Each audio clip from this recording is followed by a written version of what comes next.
ആഭരണനിർമ്മാണ ക്ലാസ്സിലേക്ക് എല്ലാവർക്കും സ്വാഗതം. കഴിഞ്ഞ ക്ലാസ്സിൽ പേപ്പർ ഉപയോഗിച്ച് മുത്തുകൾ ഉണ്ടാക്കുവാനും മാല ഉണ്ടാക്കുവാനും പഠിച്ചു കഴിഞ്ഞു. ഇനി നമ്മൾ ഉണ്ടാക്കുന്നത് ആ മുത്തുകൾ, പേപ്പർ മുത്തുകൾ ഉപയോഗിച്ച് എങ്ങനെ കമ്മലുണ്ടാക്കാം എന്നുള്ളതാണ്. അത് നമുക്ക് പഠിക്കാം. ഈ പാഠാവസാനം നിങ്ങൾ താഴെ പറയുന്നവ പഠിക്കുന്നതാണ്. പേപ്പർ കമ്മൽ നിർമ്മിക്കാൻ ആവശ്യമായ വസ്തുക്കളും ഉപകരണങ്ങളും എന്തൊക്കെയാണ്? പേപ്പർ കമ്മൽ നിർമ്മിക്കുന്ന വിധം. നമ്മൾ നിർമ്മിച്ച മാലയ്ക്ക് അനുയോജ്യമായ കമ്മൽ ഉണ്ടാക്കാൻ പോവുകയാണ്. അതിനാവശ്യമായ വസ്തുക്കളും ഉപകരണങ്ങളും പരിചയപ്പെടാം. നൂൽക്കമ്പി, ഇയർ ടാഗ്, മുത്ത്, പേപ്പർ കൊണ്ട് നിർമ്മിച്ച മുത്ത്, കട്ടിംഗ് പ്ലെയർ, നോസ് പ്ലെയർ, ഇത്രയും കാര്യങ്ങൾ ഉപയോഗിച്ച് നമുക്ക് കമ്മലുണ്ടാക്കാം. ആവശ്യമുള്ള നൂൽക്കമ്പി കട്ടിംഗ് പ്ലെയർ ഉപയോഗിച്ച് മുറിച്ചെടുക്കുക. മുറിച്ചെടുത്തതിന് ശേഷം നൂൽക്കമ്പിയുടെ ഒരറ്റം നോസ് പ്ലെയർ ഉപയോഗിച്ച് ചുറ്റി വളച്ചെടുക്കുക. ഇനി ഇതിലേക്ക് ഒരു മുത്ത് കോർക്കുക.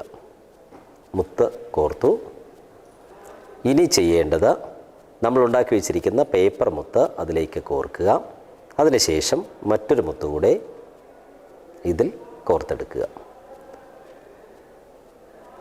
ഇനി പ്ലെയർ ഉപയോഗിച്ച് ചുറ്റി കെട്ടിയെടുക്കുക.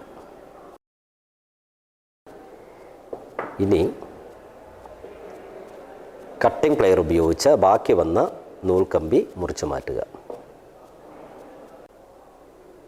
ഇനി ഇയർ ടാഗ് എടുക്കുക. ഇയർ ടാഗ് എടുത്തതിന് ശേഷം പ്ലെയർ ഉപയോഗിച്ച് ഇത് മെല്ലെ അകത്തി കൊടുക്കുക. അതിനുശേഷം നമ്മൾ പേപ്പർ കൊണ്ടുണ്ടാക്കിയിരിക്കുന്ന മുത്ത് ഇതിലേക്ക് സെറ്റ് ചെയ്യുക. പ്ലെയർ ഉപയോഗിച്ച് അതിനെ അടുപ്പിച്ച് ടൈറ്റ് ചെയ്യുക. നമ്മൾ കമ്മലുണ്ടാക്കി കഴിഞ്ഞു. വ്യത്യസ്തമായ രീതിയിൽ നിങ്ങളുടെ അഭിരുചിക്കനുസരിച്ച് നമുക്ക് വിവിധ തരം കമ്മലുകൾ നിങ്ങൾക്കുണ്ടാക്കാം.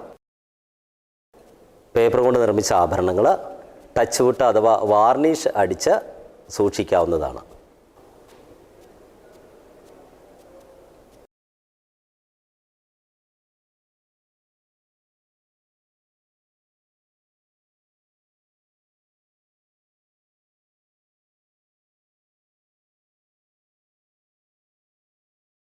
ഈ പാഠഭാഗം നിങ്ങൾ ആസ്വദിച്ചെന്ന് കരുതുന്നു.